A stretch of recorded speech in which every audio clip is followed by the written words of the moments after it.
Introduction. I'm glad you're here.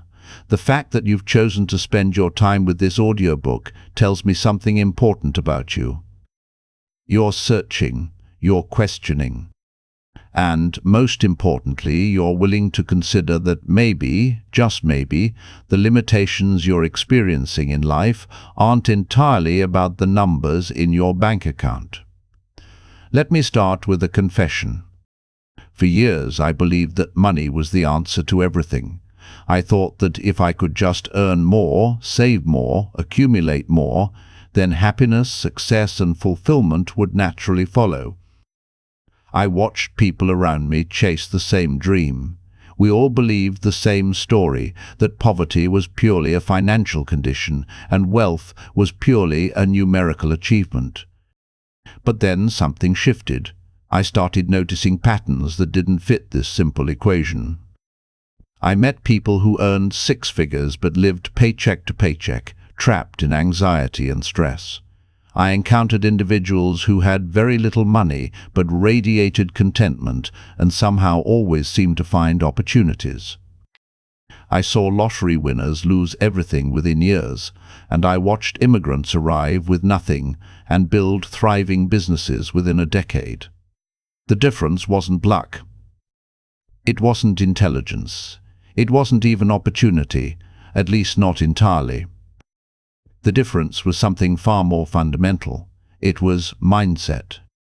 It was the invisible programming running in the background of their thoughts, shaping every decision, every action, every possibility they could even perceive.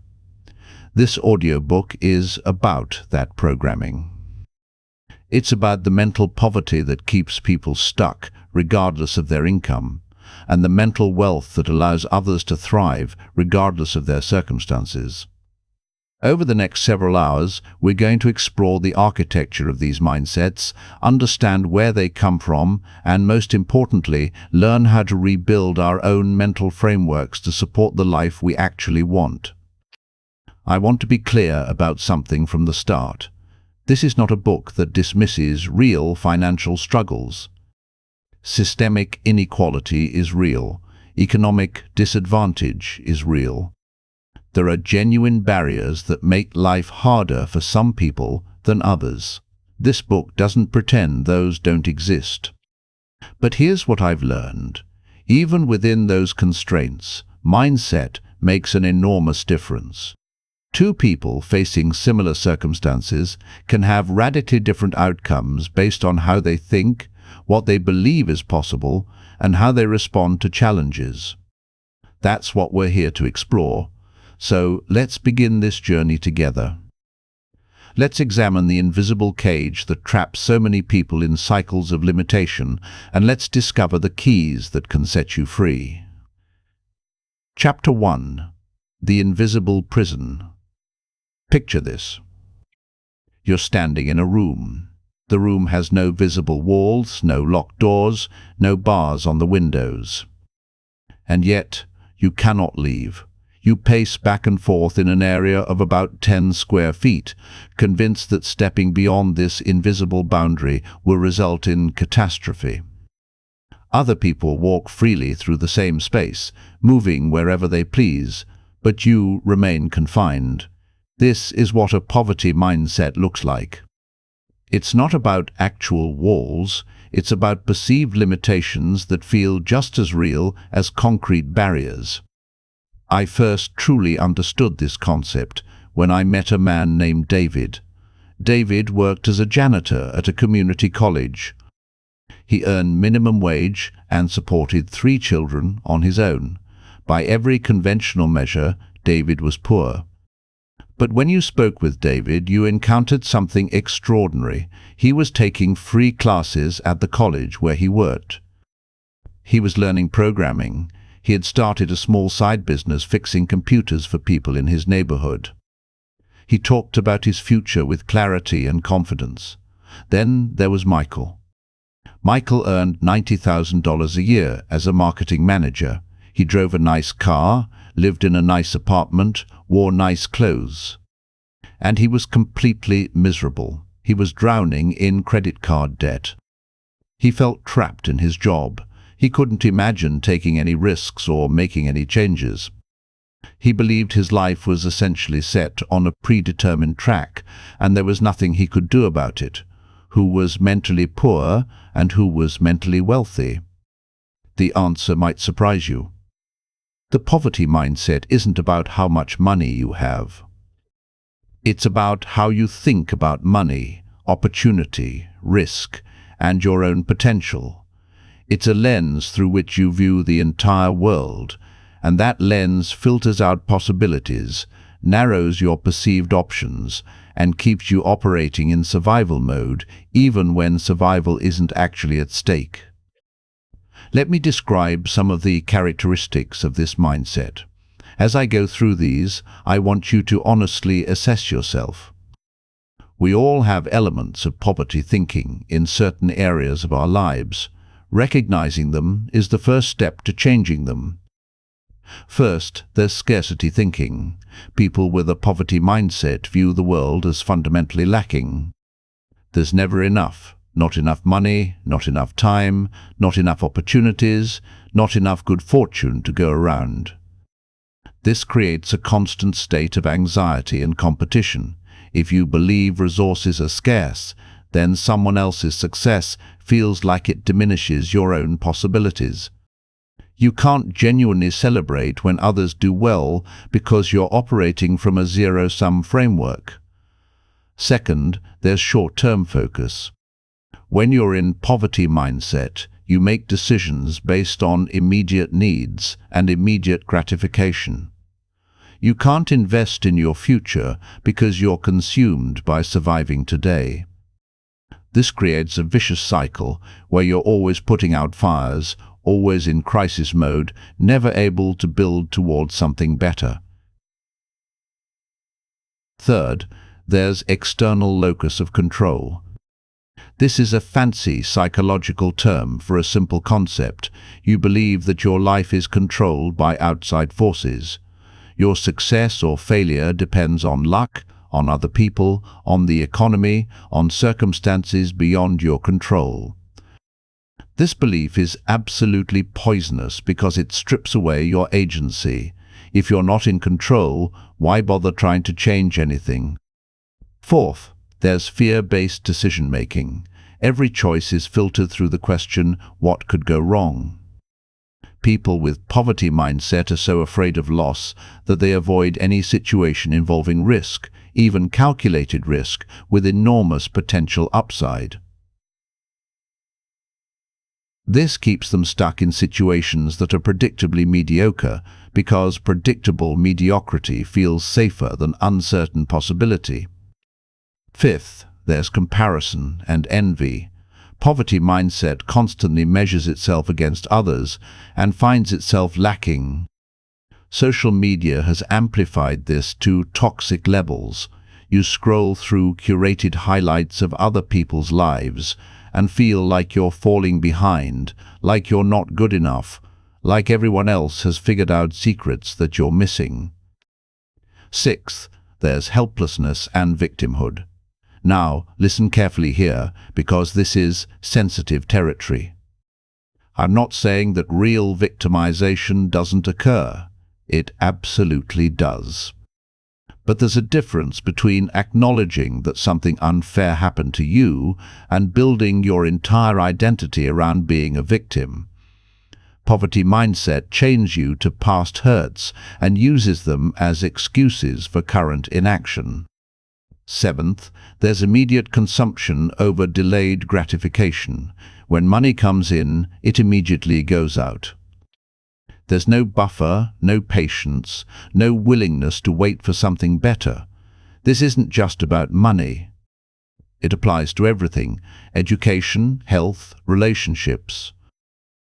Poverty mindset wants results now, even if those results are inferior to what patience might provide.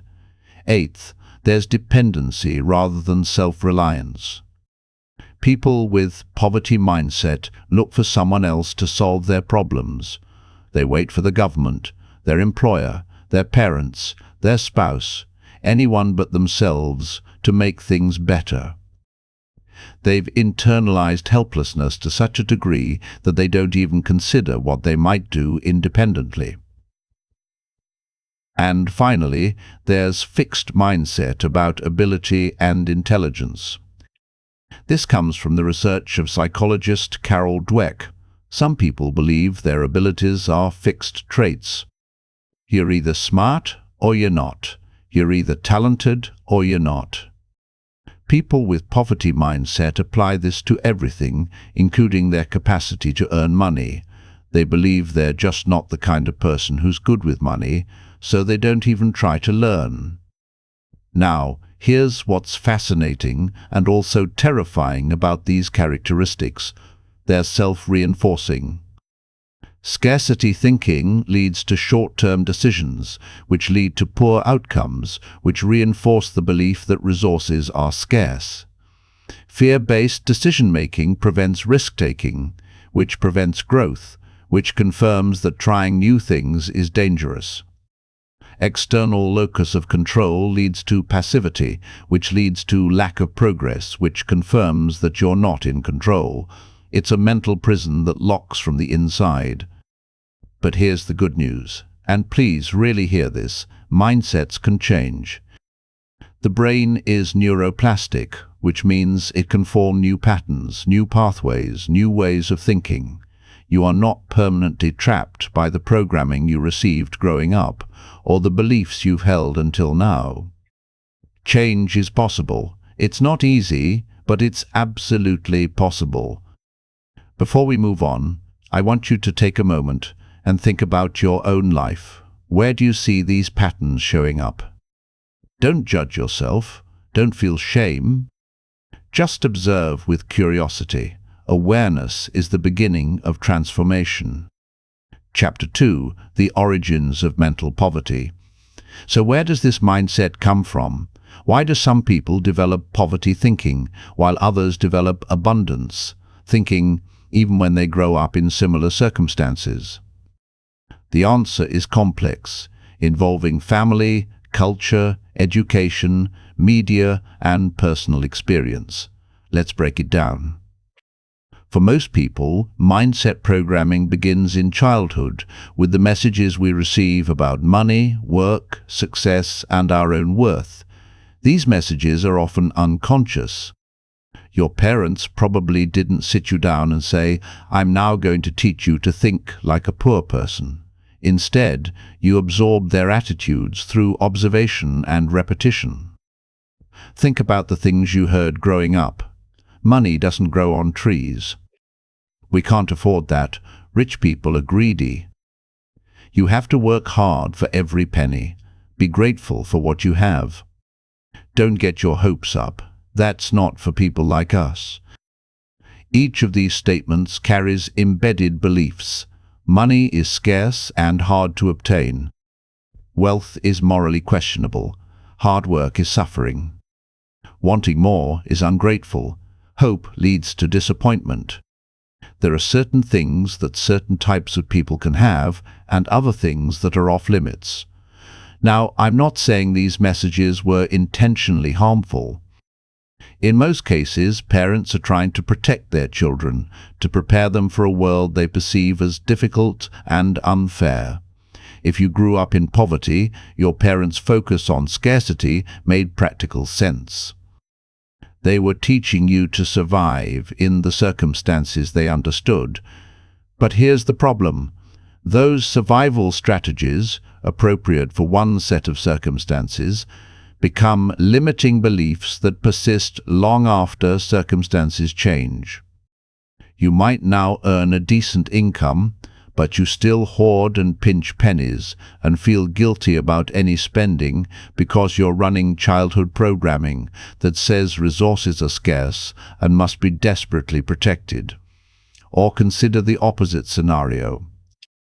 Maybe you grew up with financial comfort, but your parents were anxious and fearful despite having money.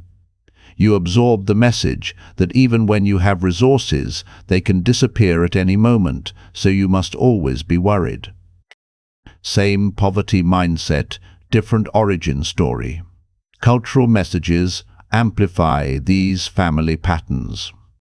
Different cultures have different beliefs about money, and these beliefs shape mindset powerfully.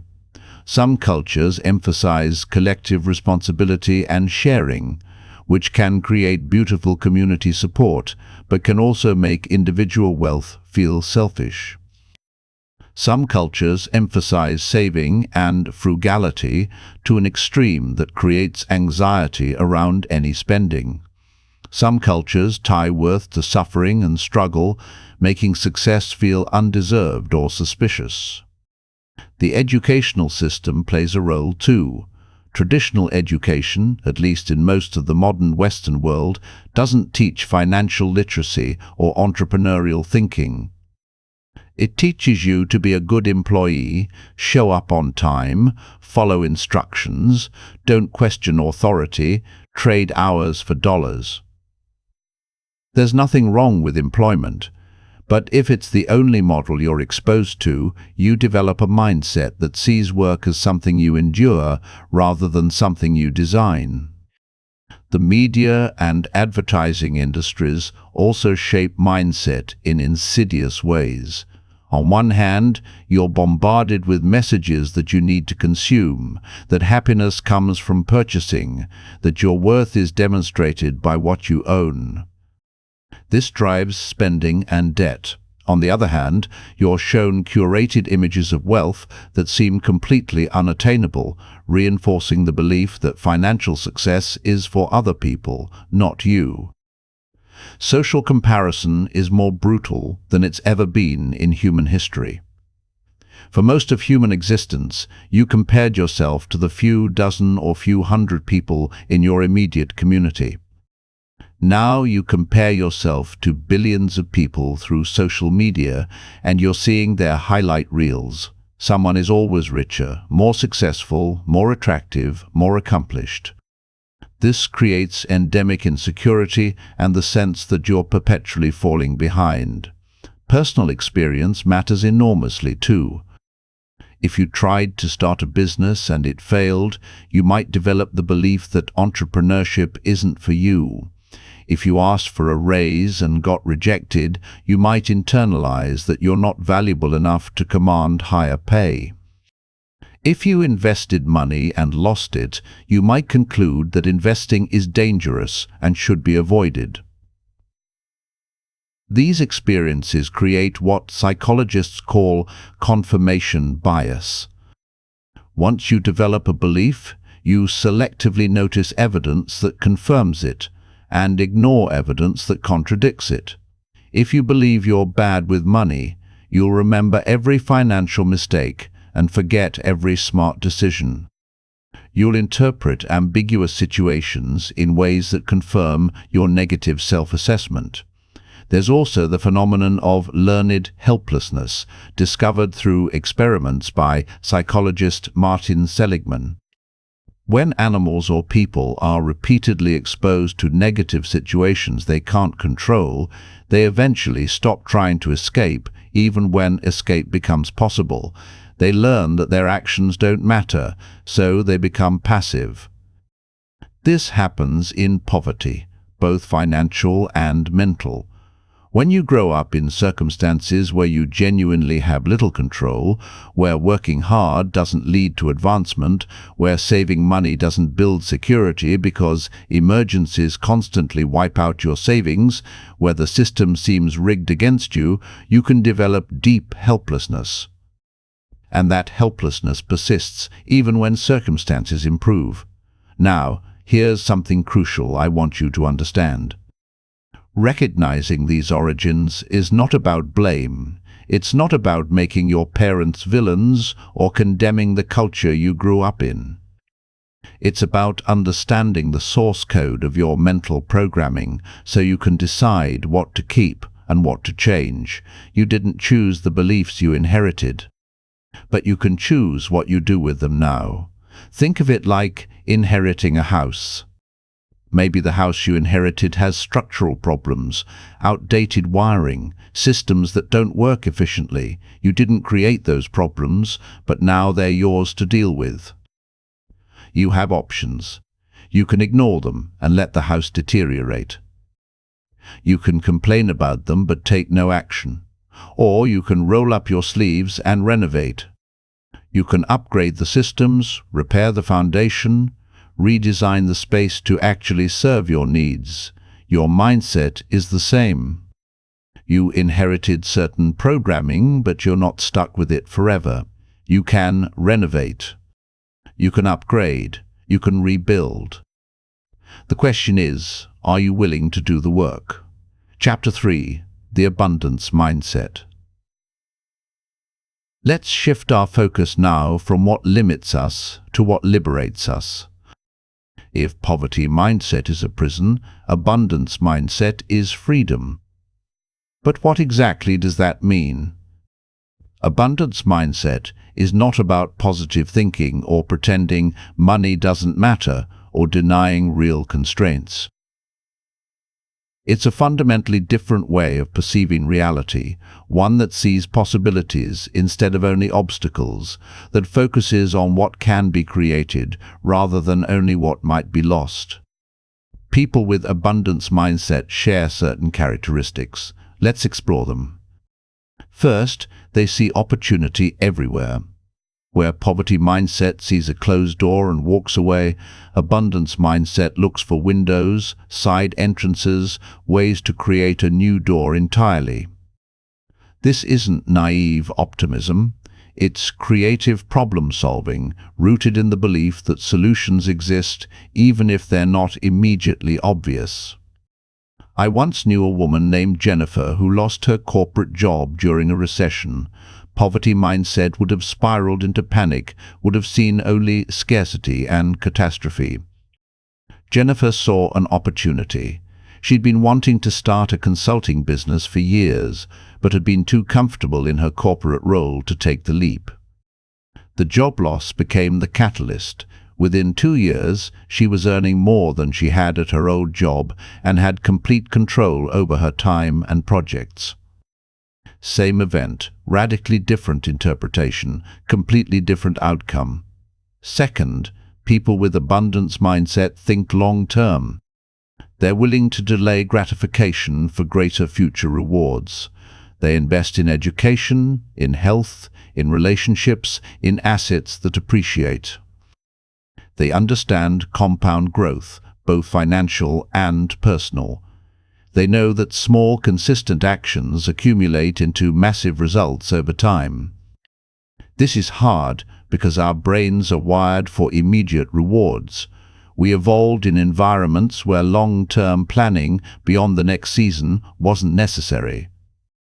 But in modern society, long-term thinking is one of the most powerful advantages you can cultivate. Third, abundance mindset takes personal responsibility. Now, this is different from self-blame. Personal responsibility means, regardless of what happened to me, regardless of what others did or didn't do, I am responsible for my response and for my next action. I am the primary agent in my own life. This is empowering because it gives you back your power. If your circumstances are someone else's fault and someone else's responsibility, then you have to wait for them to fix things. If you take ownership, you can start taking action immediately. Fourth, people with abundance mindset embrace calculated risk. They understand that growth requires stepping into uncertainty. They do their homework, they assess potential downsides, they prepare as best they can, and then they move forward despite not having guarantees. They know that the biggest risk is often taking no risk at all, staying stuck in situations that are predictably limiting. Fifth, abundance mindset practices gratitude while pursuing growth. This is a crucial balance. You can be genuinely grateful for what you have while simultaneously working toward more. These aren't contradictory.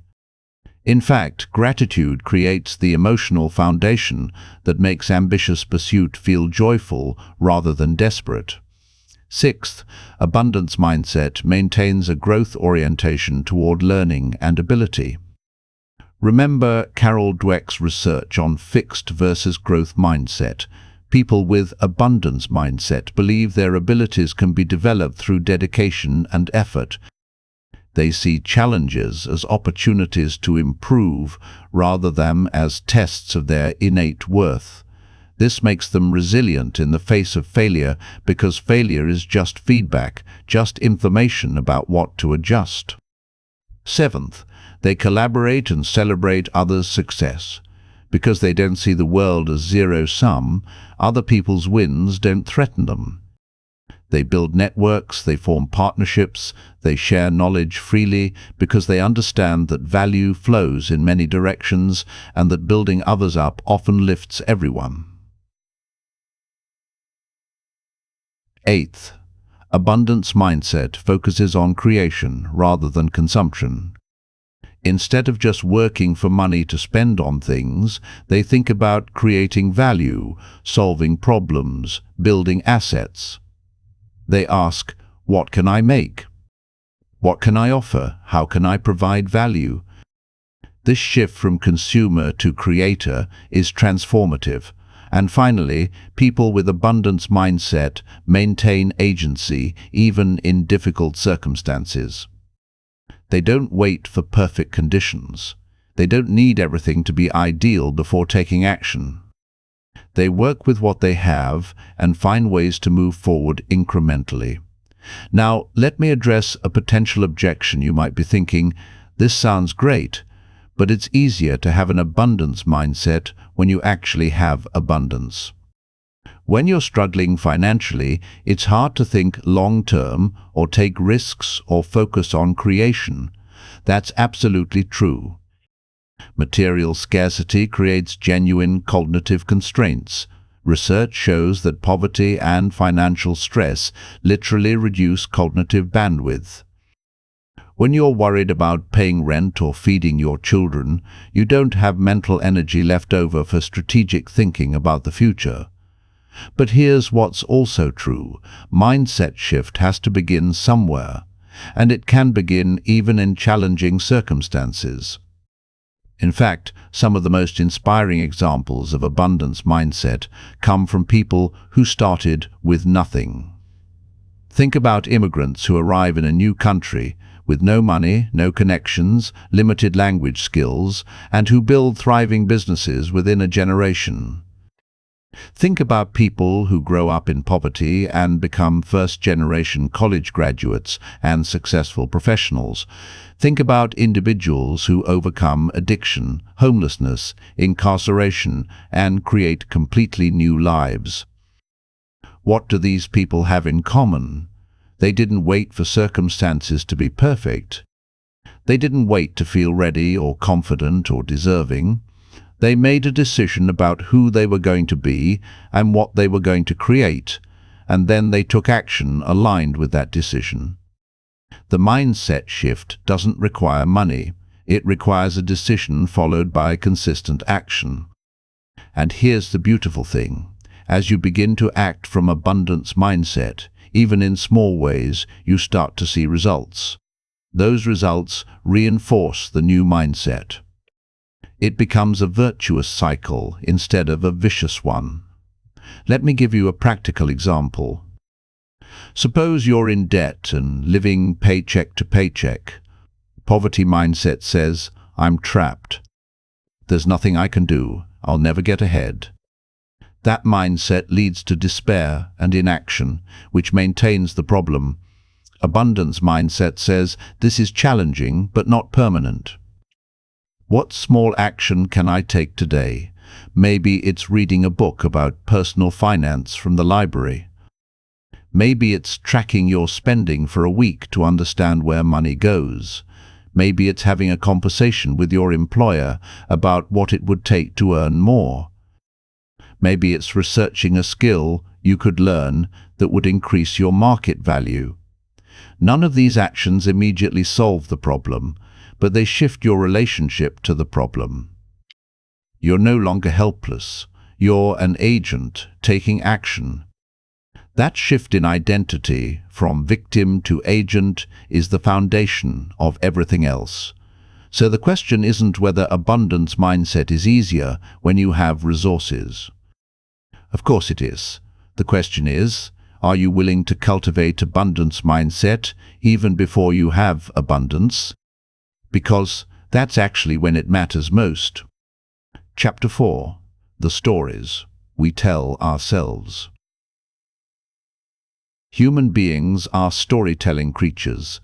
We don't just experience events, we create narratives about what those events mean. And the stories we tell ourselves about our lives become, in a very real sense, our reality. Consider two people who both get rejected for a job they wanted. Person A tells themselves, "I'm not good enough. I'll never get hired for a job like that. The market is too competitive. I should just give up on that kind of position and settle for less." Person B tells themselves, "That wasn't the right fit. I need to refine my interview skills. Maybe I should expand my search or network more strategically. The right opportunity is out there." Same event, completely different stories.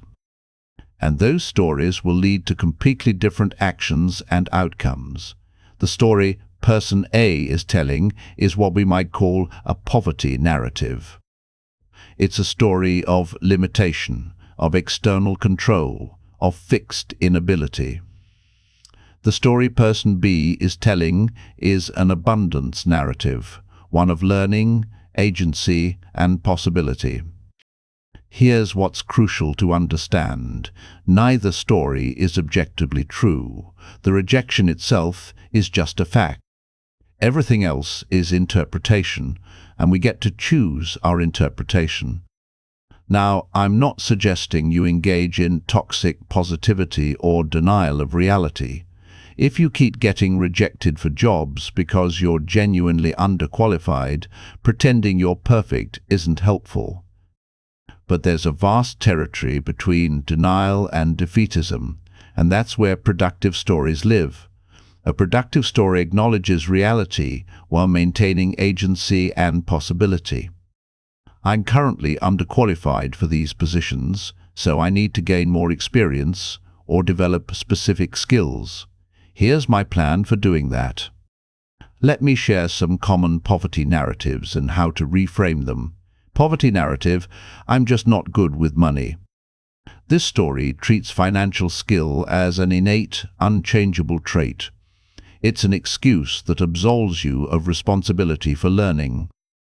The abundance reframe: I haven't yet developed strong financial skills, but I can learn. Millions of people have learned to manage money effectively, and I can too. Poverty narrative: the system is rigged against people like me. Now, listen, there is real systemic inequality. But even while acknowledging that, you have a choice about your response. The poverty version of this story leads to bitterness and passivity.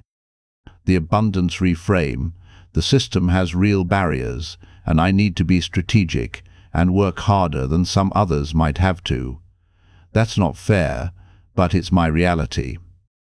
What's my best move given these circumstances? Poverty narrative: I had a terrible childhood that ruined my chances. Again, real trauma and real disadvantage are not being dismissed here. But the question is, does that history define your entire future? The abundance reframe: my past was difficult and shaped me in challenging ways. I need to heal and work through those impacts. And despite that difficult start, I can still create a good life. In fact, my resilience in surviving difficult circumstances is evidence of strength I can apply going forward. Poverty narrative: everyone in my family is poor, I'll probably end up the same way.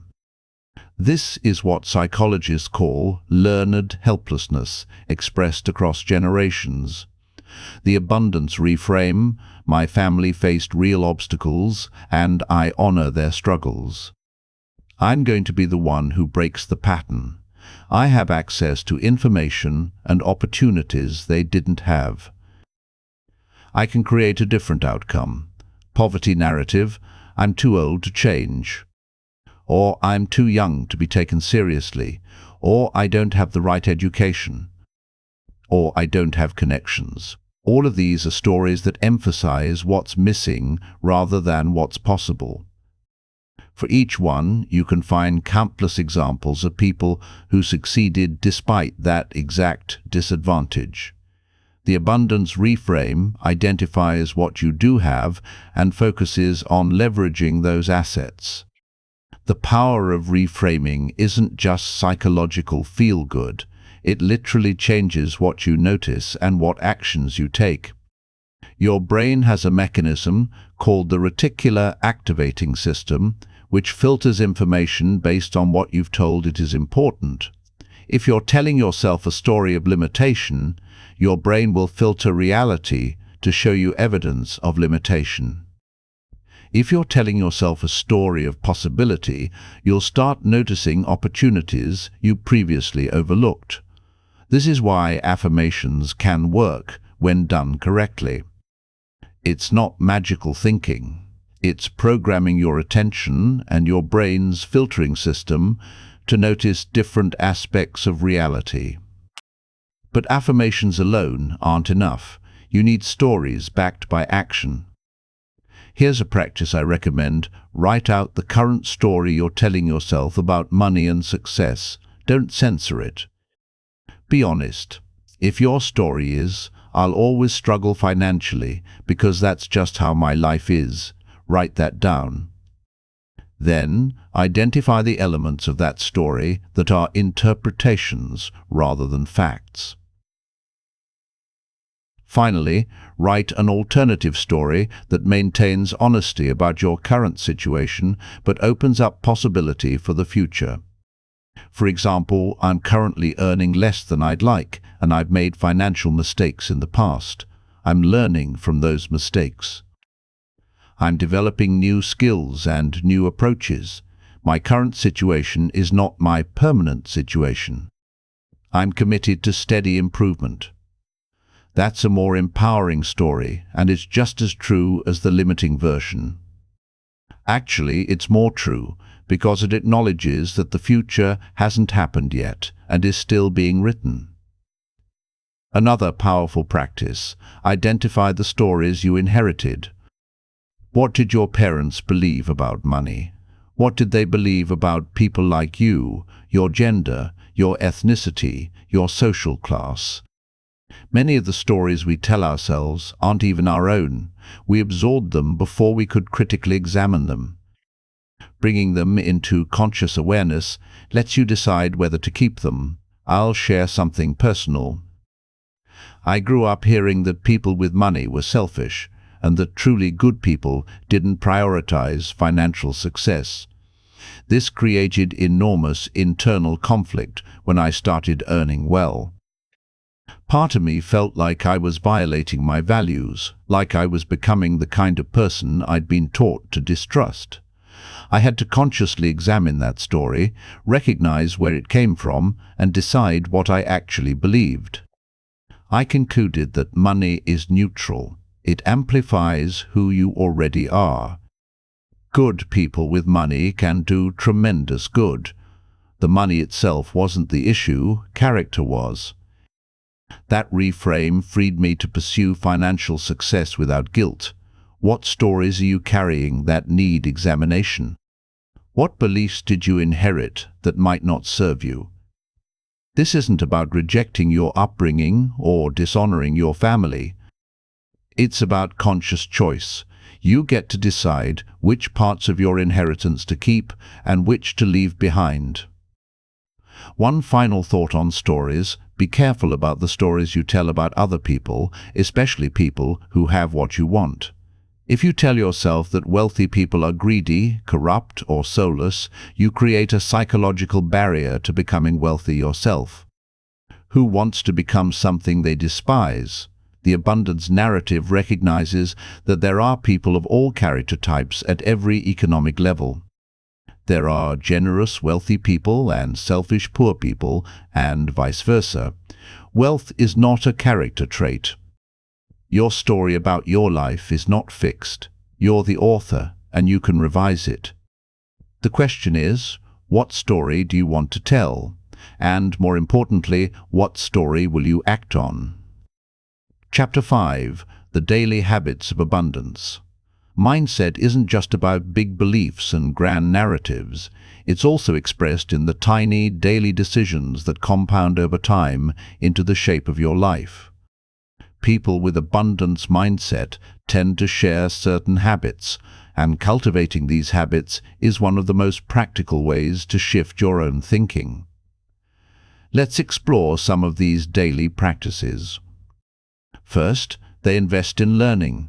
People with abundance mindset are committed to continuous growth. They read, they take courses, they seek out mentors. They view their own development as an ongoing project rather than something that ended with formal education. This habit reflects a fundamental belief: I can improve, I can become more capable. Investment in myself yields returns. This doesn't require expensive programs or degrees. Your local library is free. Online resources are abundant, many of them free or low cost. YouTube has tutorials on virtually every skill imaginable. The barrier isn't access, it's commitment. Do you spend 30 minutes a day scrolling social media or watching TV? Or do you spend that time learning something that could increase your value in the marketplace or enhance your life? Second, they track and measure. You can't improve what you don't measure. People with abundance mindset know their numbers. They know exactly how much they earn and spend. They know their net worth. They track their progress toward goals. This isn't about obsession, it's about awareness. When you track something, you become conscious of patterns you'd otherwise miss. If you've never tracked your spending for a full month, I strongly encourage you to try it. Most people are shocked by where their money actually goes versus where they think it goes. That awareness is the first step to redirecting resources toward what you actually value. Third, they practice delayed gratification. This is the marshmallow test applied to adult life. Can you resist the immediate reward in favor of a larger future reward? People with abundance mindset consistently make choices that prioritize long-term benefit over short-term pleasure. They save before spending. They invest before consuming. They do the hard work before the fun work. This habit is trainable. Start small. Wait an extra day before making a purchase you want. Put a percentage of any windfall into savings before spending the rest. Choose the nutritious meal over the convenient junk food. Each small exercise in delayed gratification strengthens that mental muscle. Fourth, they protect their attention. Attention is your most valuable resource. Where you direct your attention determines what you create and who you become. People with poverty mindset allow their attention to be hijacked by distraction, by outrage, by other people's agendas. People with abundance mindset are fiercely protective of their attention.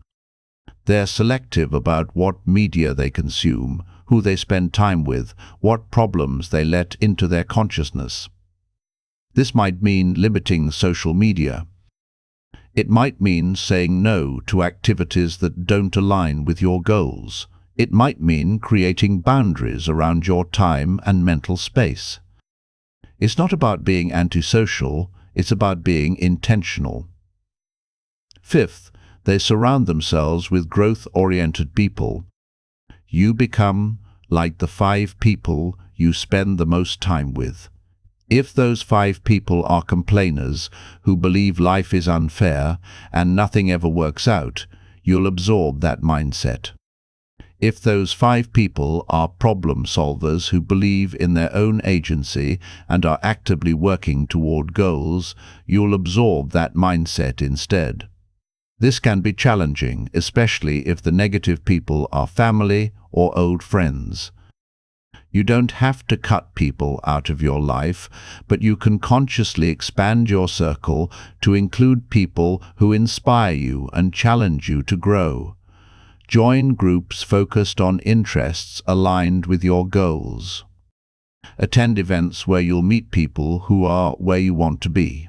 Sixth, they create rather than just consume. Every day, people with abundance mindset ask, "What value can I create today?" This might be in their primary work, or it might be a side project, a piece of writing, a helpful conversation, something they build or repair. The habit of creation, of adding value rather than just consuming what others create, builds agency and confidence. It also often leads to unexpected opportunities. Seventh, they practice gratitude. Now, I know gratitude has become a cliché in self-help circles, but there's real power here. Gratitude shifts your focus from what's missing to what's present. It creates emotional groundwork for contentment while you pursue growth. People who practice daily gratitude, whether through journaling, meditation, or simple reflection, report higher life satisfaction and lower anxiety. They're also more likely to take positive action rather than getting stuck in resentment.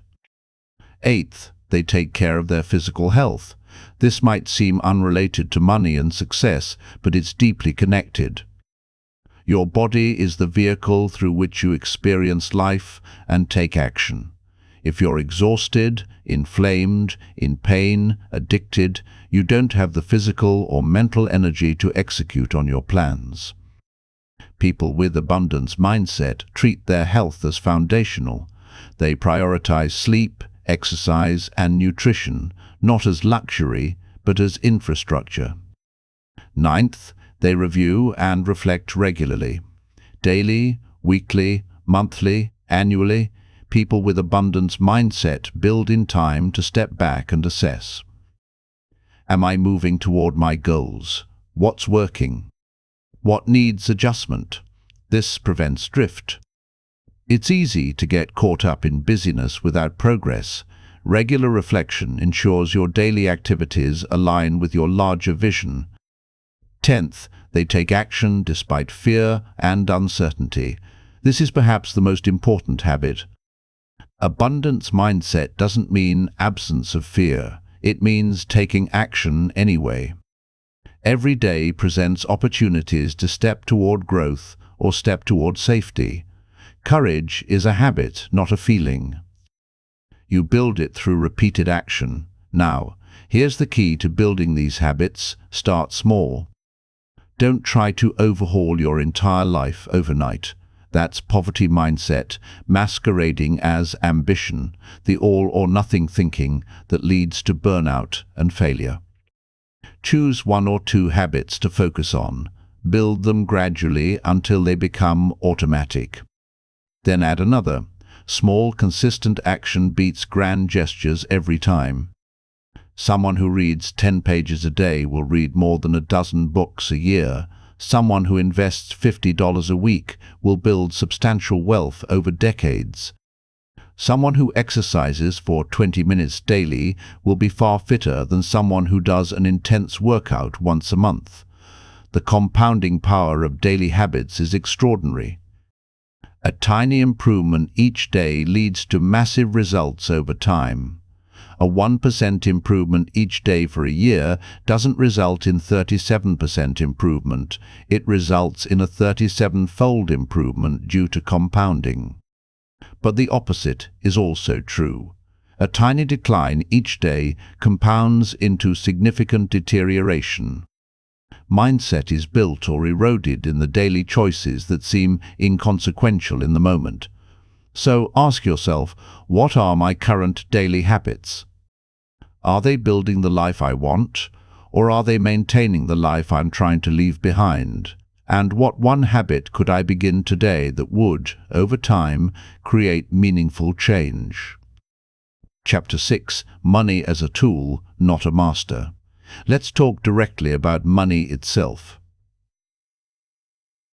Because while this book is about mindset, not just money, We can't ignore the fact that money is the context in which most of these mindset issues show up.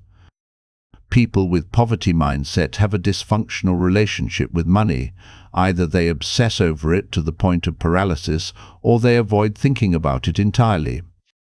Either they hoard it out of fear, or they spend it impulsively. Either they worship it as the solution to all problems, or they demonize it as the root of all evil. These extreme positions all stem from the same core issue. They don't understand what money actually is. Money is a tool. That's it. It's a medium of exchange, a store of value, a measuring system. It's not good or evil. It's not happiness or misery. It's a resource that can be used well or poorly, just like time, attention, or energy.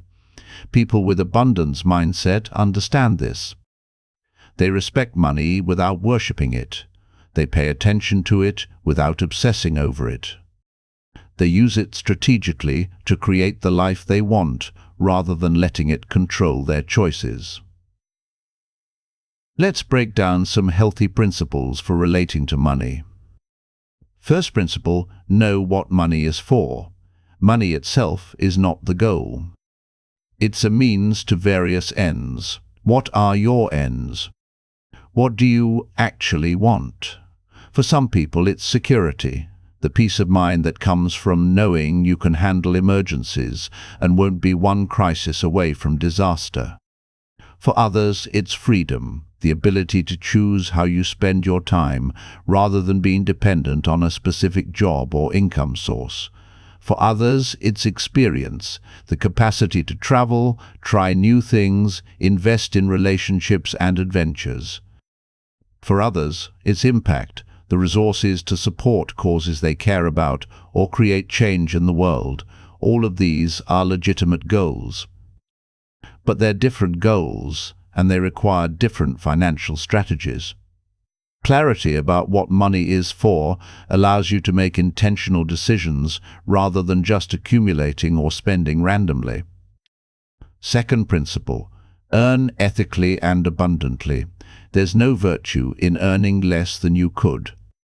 The belief that humble, modest income is somehow more spiritual or morally pure is poverty mindset dressed up as virtue. If you can increase your income through developing skills, providing more value, working more strategically, you should do so. More resources give you more options, including the option to be more generous. But how you earn matters. Abundance mindset seeks to create genuine value and earn in alignment with personal values. If your income comes from exploiting others, from deception, from activities that harm, that's not abundance, that's just greed. True abundance involves building something sustainable, solving real problems, creating win-win scenarios where all parties benefit.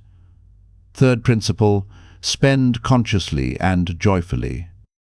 Poverty mindset either spends impulsively on things that provide momentary pleasure, or it restricts spending to the point of joylessness.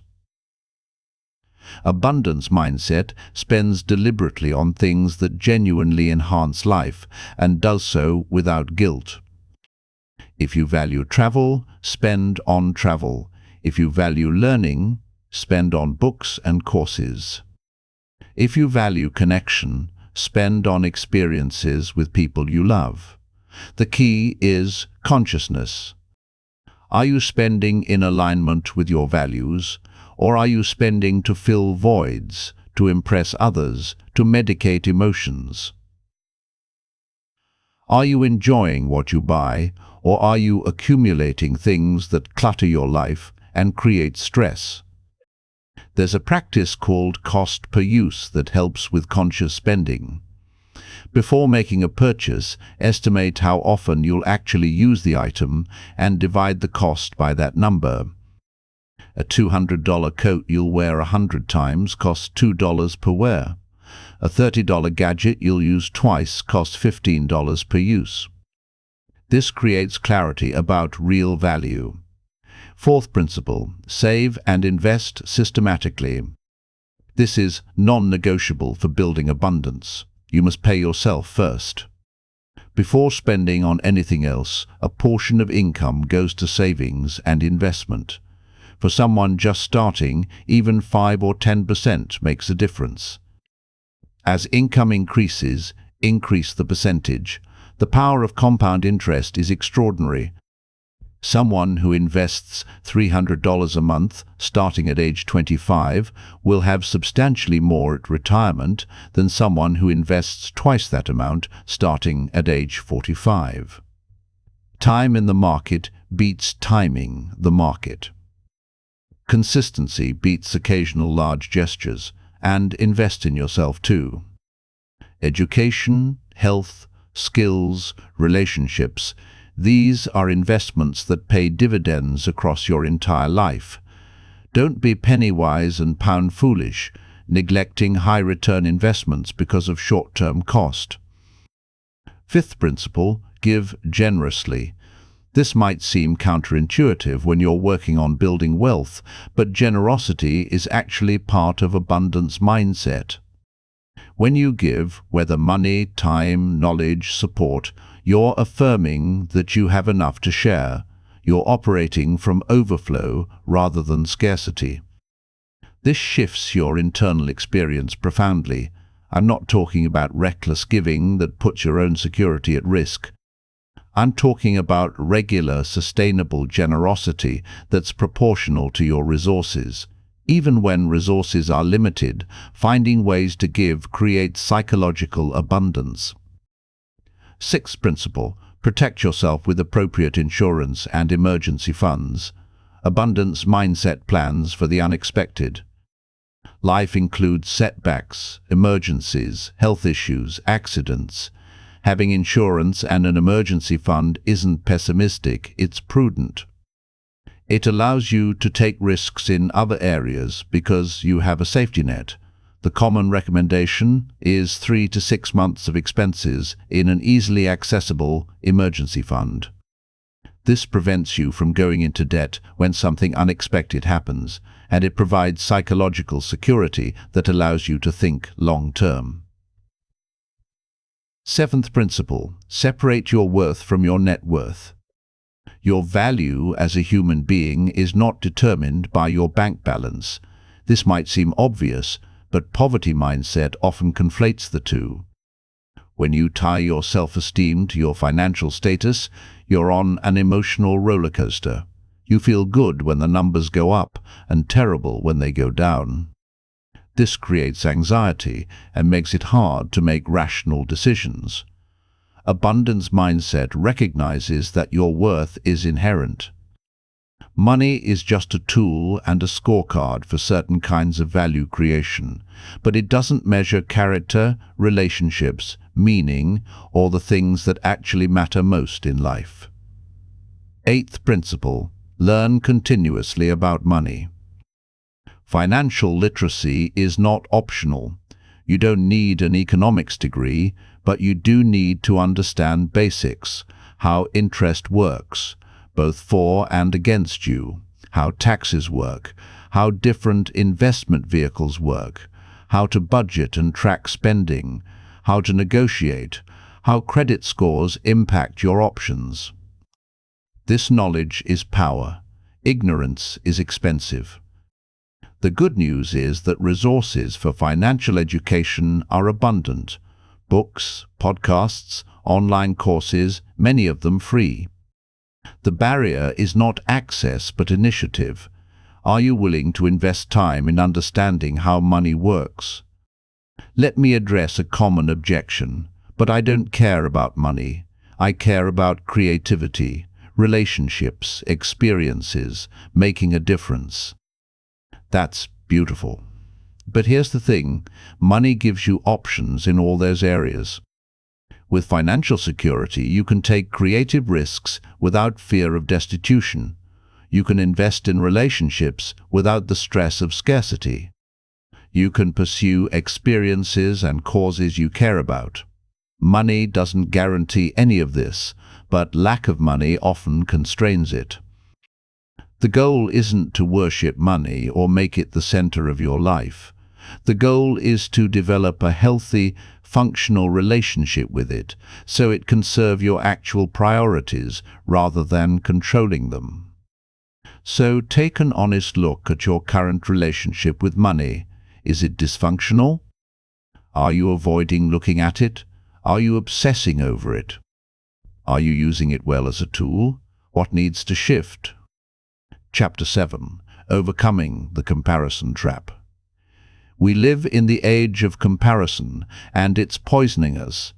Every day, through social media, advertising, and casual observation, we're exposed to curated images of other people's lives, successes, possessions, and experiences. And we measure ourselves against these images, inevitably finding ourselves lacking. This is one of the most pernicious aspects of poverty mindset. The constant comparison creates endemic dissatisfaction, envy, and the sense that you're falling behind. It's impossible to feel abundant when you're always measuring yourself against others and coming up short. Theodore Roosevelt said that comparison is the thief of joy, and he was right. But it's also the thief of focus, motivation, and progress. When you're obsessed with how you stack up against others, you're not focused on your own path. You're distracted, demoralized, and driven by competition rather than purpose. Let's understand why comparison is so toxic and how to break free from it. First, understand that comparison is asymmetrical and unfair.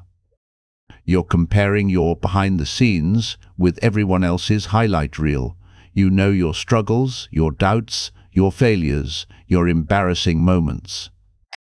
You see other people's curated presentations, their successes, their confidence, their best moments. This is fundamentally unequal. Social media has amplified this to absurd levels. People post their vacations, not their arguments. Their accomplishments, not their rejections. Their photogenic meals, not their frozen dinners eaten alone. You're seeing a deliberately selected slice of reality designed to impress, and you're comparing it to your unfiltered, complete experience. No wonder you feel inadequate. Second, comparison often focuses on the wrong things. It measures visible markers, income, possessions, titles, appearance, followers, rather than actual well-being, fulfillment, relationships, health, meaning. You might envy someone's luxury car without knowing they're drowning in debt. You might envy someone's high-powered job without knowing they're miserable and burned out. You're comparing yourself to a facade. Third, comparison ignores different starting points and circumstances. It's easy to envy someone's success without knowing the advantages they started with, the help they received, the luck they encountered. Maybe they had supportive parents, quality education, connections, inheritance. Maybe they didn't have to overcome trauma, discrimination, or other barriers. Their path and your path are different. Comparison erases that context. Fourth, comparison is a moving target. There will always be someone with more, someone who's further along, someone who achieved something at a younger age, someone who seems to have it all together. Always.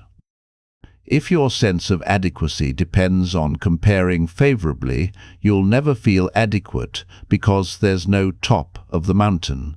You'll just keep shifting your reference point upward and feeling inadequate in relation to the new standard.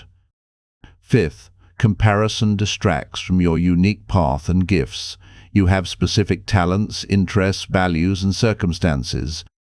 Your path should reflect those, not be a copy of someone else's path. When you're constantly comparing, you're trying to run someone else's race rather than your own. This is exhausting and ultimately futile. You can't be the best version of someone else. You can only be the best version of yourself. So how do you break free from the comparison trap? Practice 1. Radical awareness. Notice when you're comparing. Don't judge it, just observe it.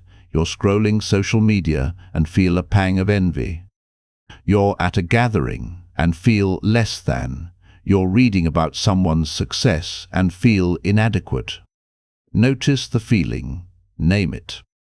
I'm comparing myself and feeling envious. This awareness creates a little bit of space between the feeling and your response to it. Practice 2. Curate your inputs. If certain social media accounts consistently make you feel bad, unfollow them. If certain people always leave you feeling diminished, limit your exposure. This isn't about living in a bubble, it's about being strategic. You wouldn't eat food that consistently makes you sick. Why consume content that consistently makes you feel inadequate? Practice 3. Remember the asymmetry. When you catch yourself comparing, remind yourself that you're comparing your internal experience with someone's external presentation. You don't actually know their full story, their struggles, their inner life. That glamorous life you envy might be hiding pain you can't see. Practice 4. Define your own scorecards. Instead of measuring yourself by conventional markers of success, define what success means to you. What actually matters? What kind of life do you want? What values do you want to embody? Create your own measures of progress based on your values, not society's or social media's values. For example, maybe your scorecards are: am I learning and growing? Am I contributing to others? Are my relationships healthy and loving? Am I doing work that feels meaningful? Am I taking care of my health? These are within your control and aligned with what actually matters. Practice 5. Practice gratitude for what you have. This isn't toxic positivity or denying legitimate desires for growth. It's a counterbalance to the brain's negativity bias. Deliberately notice and appreciate what's already present in your life. This creates emotional ground to stand on. Practice 6. Celebrate others genuinely. This is counterintuitive but powerful. When you notice someone's success and feel envy, deliberately practice celebrating it instead. That's wonderful for them. I'm happy they achieved that. This breaks the zero-sum mindset. Someone else's win doesn't mean your loss. There's not a finite amount of success to go around. At first, this might feel fake. Do it anyway. Over time, it rewires your brain. You start to genuinely feel happy for others, and ironically, this makes you feel better about your own life. You're operating from abundance rather than scarcity. Practice 7. Use inspiration selectively. There's a difference between comparison and inspiration. Comparison says, they have what I want and I don't, and that's bad. Inspiration says, they achieved something I'd like to achieve. What can I learn from their path? Comparison diminishes, inspiration energizes. If you encounter someone's success and feel motivated to take action in your own life, that's inspiration. If you encounter it and feel paralyzed or inadequate, that's comparison. Notice the difference and consciously choose inspiration. Practice 8. Focus on your own progress. Instead of comparing yourself to others, compare yourself to yourself. Are you better than you were last month? Last year? 5 years ago? Are you growing, learning, becoming more capable? This is the only comparison that matters. Keep a progress journal. Document small wins, lessons learned, obstacles overcome. When you feel discouraged, review it. You'll see that you're actually making progress, even if it doesn't match someone else's timeline or path. Practice 9. Limit exposure during vulnerable times. If you're going through a difficult period, a breakup, job loss, health issue, failure, you're more vulnerable to the comparison trap. During these times, be extra protective. Limit social media. Be selective about which social situations you put yourself in. Give yourself space to heal without the added burden of measuring yourself against others. Practice 10. Remember that everyone struggles. This is fundamental. Everyone, the people who seem to have it all figured out, are also dealing with doubt, fear, setbacks, and challenges. Success is not the absence of struggle, it's persistence through struggle.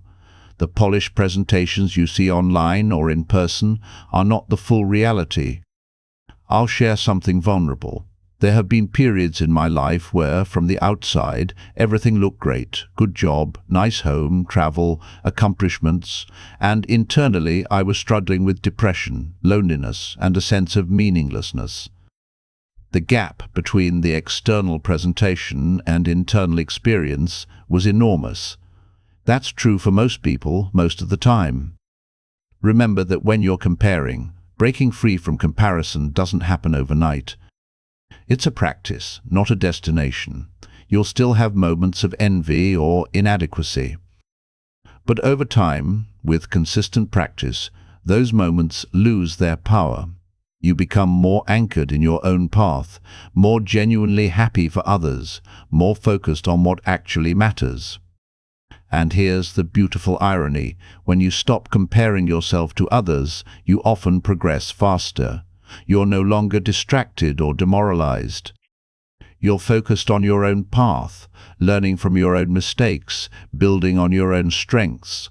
You become the best version of yourself rather than a mediocre imitation of someone else. Chapter 8. Taking action in the face of fear. And the primary barrier to action is fear. Fear of failure. Fear of judgment, fear of loss, fear of looking foolish, fear of success and the changes it might bring. Fear of uncertainty and the unknown. These fears keep people trapped in situations they hate, preventing them from pursuing what they actually want. Poverty mindset is deeply intertwined with fear-based decision-making. Every choice is filtered through worst-case scenarios. The focus is on what could go wrong rather than what could go right. This creates paralysis. It's safer to stay in the known misery than risk unknown possibility. Abundance mindset doesn't eliminate fear. Let me be clear about that. Courageous people feel fear. They just don't let it dictate their decisions. They act despite fear, not in the absence of it. So, how do you develop this capacity? How do you take action when fear is screaming at you to stay safe? First, understand that fear is a messenger, not a master. Fear evolved to protect you from genuine threats, predators, cliffs, poisonous plants. In the modern world, most fears are not about actual physical danger. They're about psychological discomfort, social embarrassment, ego wounds. These things feel threatening to the primitive brain, but they won't actually harm you. When you feel fear, pause and ask, what is this fear actually protecting me from? Often it's protecting you from discomfort, not danger, and growth requires discomfort. Second, distinguish between useful and useless fear. Useful fear warns you about genuine risks and prompts you to prepare. If you're starting a business, fear might prompt you to save extra money, research your market, develop contingency plans. That's useful. Useless fear just immobilizes you without prompting productive action. It spins catastrophic fantasies without generating solutions. Useful fear says, this is risky, so let's be smart about it. Useless fear says, this is risky, so don't even try. Third, conduct a pre-mortem. This is a technique where you imagine your endeavor has failed and work backward to figure out why. What could go wrong? What would cause this to fail? This isn't pessimism, it's strategic thinking. By identifying potential failure points in advance, you can either prepare for them or decide the risk is acceptable. Often, when you actually enumerate your fears, they lose power. The vague sense of danger is often worse than the specific risks once you name them. And many of those specific risks can be mitigated. Fourth, start small. You don't have to take enormous leaps. You can take small steps that gradually expand your comfort zone. Want to start a business but terrified of quitting your job? Start the business as a side project first. Want to ask for a raise but afraid of rejection? Practice the conversation with a friend first. Want to invest but afraid of losing money? Start with a small amount while you learn. Small actions build confidence and competence. They provide evidence that you can handle challenges. Each small success expands your sense of what's possible. Fifth, reframe failure. This is crucial. Poverty mindset treats failure as evidence of inadequacy. Abundance mindset treats failure as information and education. Every successful person has a trail of failures behind them. The difference is they kept going. They learned, they adjusted, they tried again. Thomas Edison famously said he didn't fail at creating the light bulb. He discovered 10,000 ways that didn't work. That's not just clever rhetoric. It's a fundamentally different relationship with failure. Failure is feedback. It tells you what to adjust. If you try something and it doesn't work, the question isn't, what's wrong with me? The question is, what did I learn and what will I do differently next time? Sixth, accept uncertainty. One reason people don't take action is they want guarantees. They want to know with certainty that the risk will pay off. But life doesn't offer guarantees. The future is inherently uncertain. You can reduce risk through preparation and intelligence, but you can't eliminate it. Abundance mindset makes peace with uncertainty. It recognizes that waiting for certainty is just another form of paralysis. At some point, you have to move forward with incomplete information, doing your best with what you know. Seventh, build a support system. Fear is harder to face alone. Having people who believe in you, who encourage you, who've done what you're trying to do, this makes an enormous difference. Find mentors, join communities, create accountability partnerships. Surround yourself with people who normalize courage rather than fear. Eighth, visualize success. This isn't magical thinking, it's mental rehearsal. Athletes do this all the time. They visualize executing their performance perfectly. This creates neural pathways that make actual execution easier. Before taking a scary action, spend time vividly imagining it going well. What does success look and feel like? How do you handle challenges that arise? This prepares your brain and reduces fear. Ninth, take action quickly. The longer you wait, the more time fear has to build.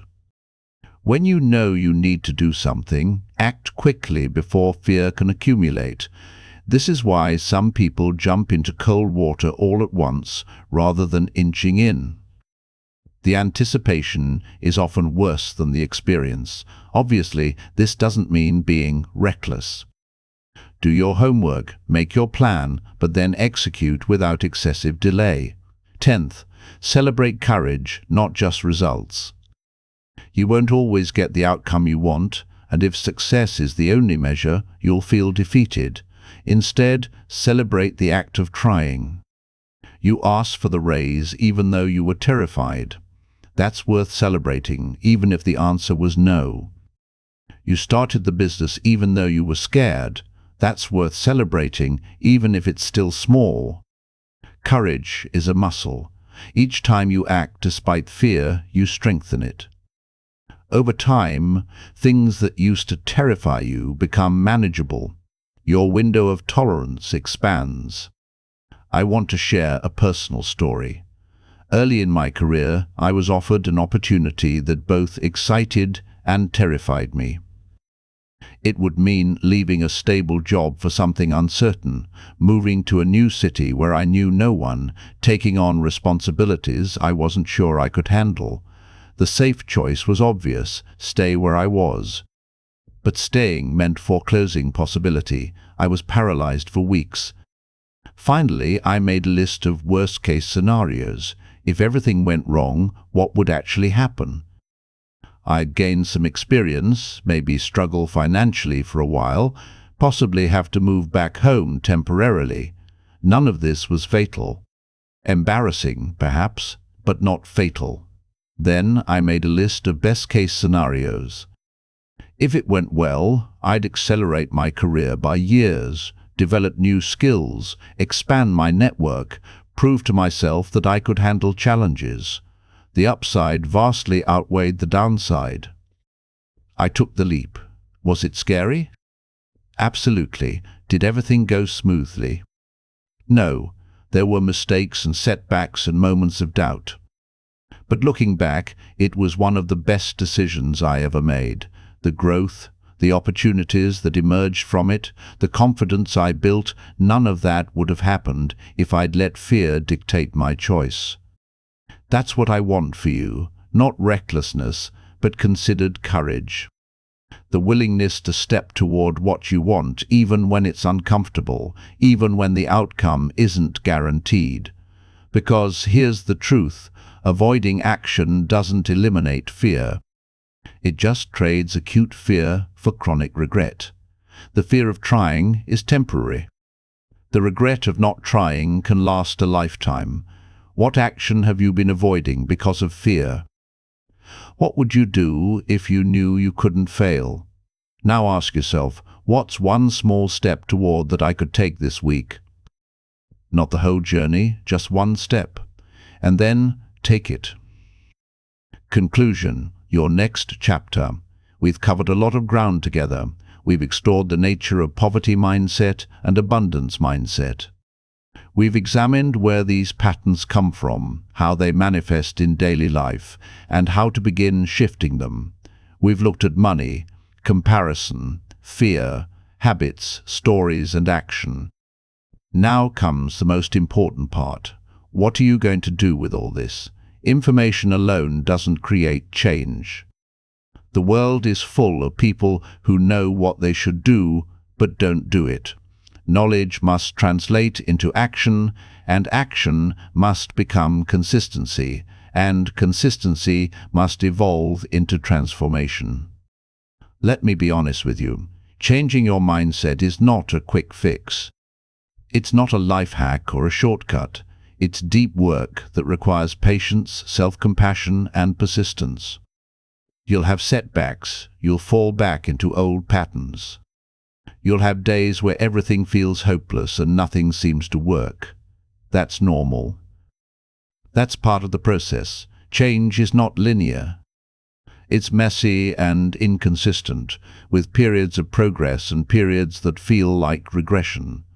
What matters is the overall trajectory, the long-term trend, the commitment to keep going even when it's hard. So here's what I want you to do. Right now, before this audiobook ends and life rushes back in, and all of this becomes just interesting ideas you heard once, I want you to commit to 3 specific actions. First action, identify one belief about money or success that you're ready to release. Maybe it's people like me don't get ahead. Maybe it's money is evil. Maybe it's I'm just not good with finances. Whatever it is, name it clearly. Write it down if you can. Then write an alternative belief that's more empowering, not something you necessarily believe yet, but something you're willing to work toward believing. Second action, choose one abundance habit you'll implement consistently for the next 30 days. Just one. Maybe it's tracking your spending. Maybe it's reading for 30 minutes a day. Maybe it's practicing gratitude each morning. Maybe it's saving a specific percentage of every dollar you earn. Pick one that resonates with you and commit to it. 30 days. No exceptions. Build that one habit until it's automatic. Third action. Take one scary action this week, something you've been avoiding because of fear. Maybe it's having a difficult conversation. Maybe it's asking for what you want. Maybe it's starting that project you've been thinking about. Maybe it's investing a small amount of money for the first time. One action. This week, do it. These 3 actions, releasing a limiting belief, building an abundance habit, taking a courageous action, will begin to shift your reality. Not instantly, not magically, but genuinely. Small, consistent changes compound into transformation. I also want to leave you with something to remember during difficult moments. Your past does not determine your future. Your current circumstances do not define your possibilities. The limitations you've experienced, the messages you received, the failures you've had, none of these have the final word on your life unless you give them that power. You are not trapped. The cage exists only in your mind, which means the key also exists in your mind. You have more agency, more potential, more possibility than you probably believe right now. The question isn't whether you can change. You can. The question is whether you will. I believe you will. The fact that you listen to this entire audiobook tells me you're serious about change. You're not just passively consuming content, you're actively seeking growth. That intention matters.